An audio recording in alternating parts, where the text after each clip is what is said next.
Welcome guys, so in this video I'm going to show you where you can practice free kicks on your FIFA 23. Okay, so all we have to do, that's very simple. We have to go for the play modes.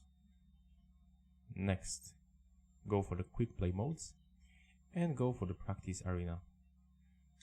Click X to open, and when you are here, as you can see, we got the standard arena from the last FIFA games, and we have to click the option button on our controller, and here we can go for the free kick. As you can see, we can set ball wherever you want, like for example right here, press X, and here we can easily practice our free kicks just like that.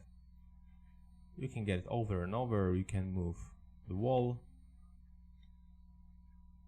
for example like that. With the right stick, as you can see, that's the aim where we are going to kick our ball. So for example, we can get it like that in the middle, and let's turn a little bit right here. So press shot right now, and the free kick was taken. So yeah, that's how you can find this option. If you want to go back, just click option another time, and you can, for example, just get rid of that and turn it off. That's all for this video. If you find it helpful, remember to leave a like, comment and subscribe.